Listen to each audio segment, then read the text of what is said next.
Hello दोस्तों, welcome back our YouTube channel UB cutes study. कैसे हैं आप सभी लोग? उम्मीद करते हैं कि आप लोग अच्छे होंगे। तो दोस्तों, जैसा कि हम लोगों को पता है कि इलाहाबाद विश्वविद्यालय में नॉन टीचिंग की पोस्ट आई है, जिसके सिलेबस में एक टॉपिक है इलाहाबाद विश्वविद्यालय अधिनियम 2005। तो उसी के बारे में हम लोग चर्चा कर रहे हैं। इसका एक क्लास ऑलरेडी आ चुका है। यदि आप लोग उसको अभी तक नहीं किए हैं तो उसको जाके जरूर कर लीजिएगा, क्योंकि हमारे एग्जाम के लिए ये बहुत ही महत्वपूर्ण है। ये हमारा दूसरा क्लास है। और दोस्तों, ये क्लास खत्म होने के बाद, यानी कि ये लगभग 1 से 3 क्लास होंगी, इसके खत्म होने के बाद इसका पीडीएफ हमारे टेलीग्राम चैनल पे मिल जाएगा, जिसका लिंक डिस्क्रिप्शन बॉक्स में दिया गया है। वहां से आप टेलीग्राम चैनल को ज्वाइन कर लीजिए। तो आइए हम लोग शुरू करते हैं। तो हमारा जो पिछला वीडियो था उसमें हम लोग पढ़ रहे थे कि इलाहाबाद विश्वविद्यालय के प्राधिकारी। प्राधिकारी का मतलब क्या होता है?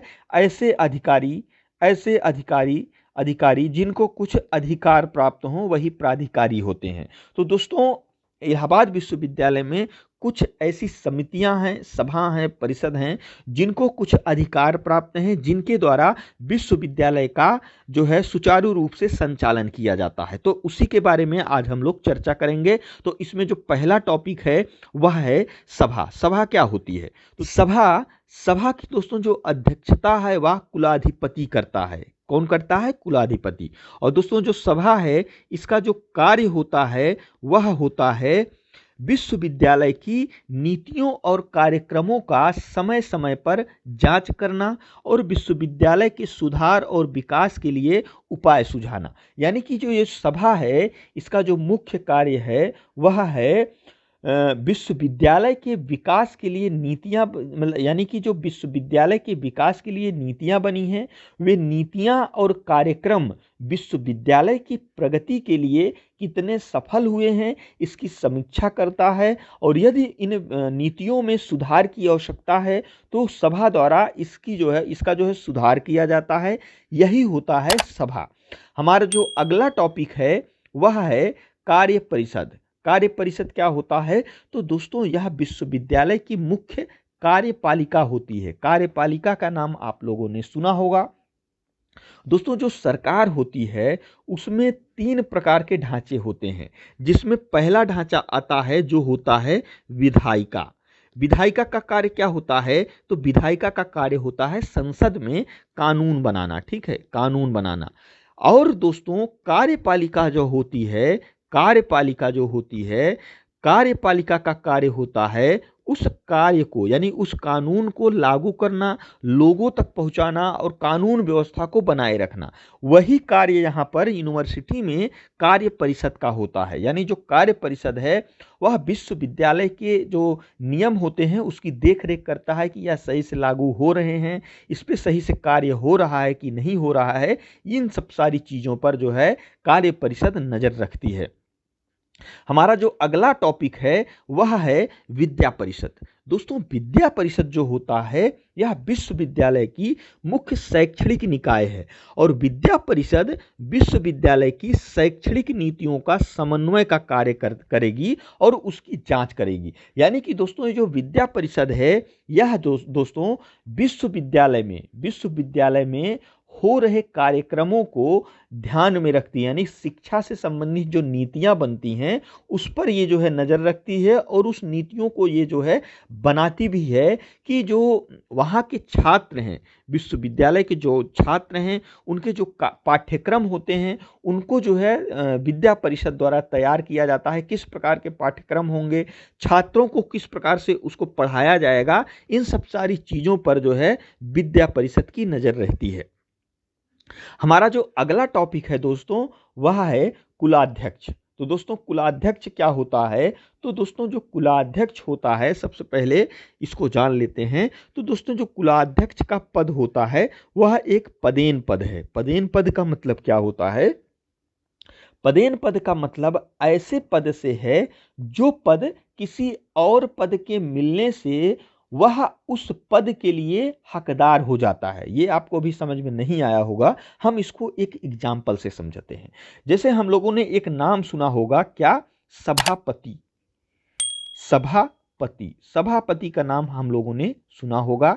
जो राज्यसभा होती है उनके जो है एक सभापति होते हैं। क्या होते हैं? सभापति, जिसका संचालन करते हैं, जिसकी जो है राज्यसभा की जो है ये सभापति अध्यक्षता करते हैं। तो सभापति भी एक जो है पदेन पद होता है। कौन सा पद होता है? पदेन पद।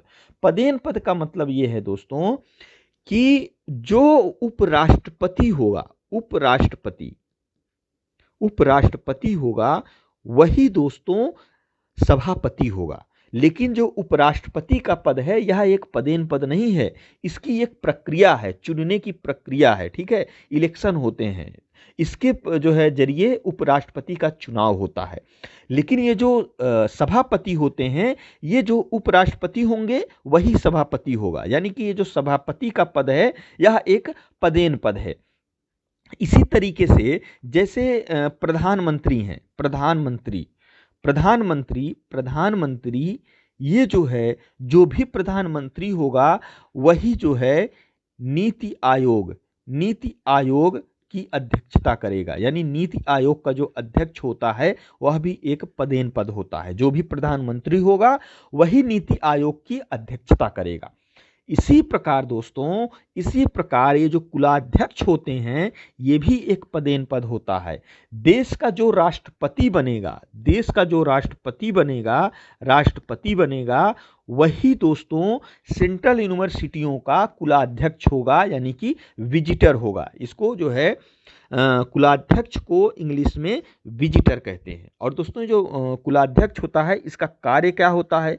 तो कुलाध्यक्ष उन विश्वविद्यालयों जो कुलाध्यक्ष द्वारा संचालित होते हैं, कार्य और प्रगति का पुनर्विलोकन करने के लिए और उन पर अपनी रिपोर्ट प्रस्तुत करने के लिए एक या एक से अधिक व्यक्तियों की नियुक्ति कर सकता है। इसको आप ध्यान से समझिएगा। ये जो कुलाध्यक्ष होता है वह दोस्तों विश्वविद्यालय पर निगरानी रखने के लिए, यानी कि विश्वविद्यालय में शिक्षा से संबंधित प्रशासनिक कार्य किस प्रकार से चल रहे हैं, इन सब की जो है रिपोर्ट पाने के लिए, इन सब की जो है इंफॉर्मेशन के लिए अपनी तरफ से कुछ व्यक्तियों को नियुक्त कर सकता है।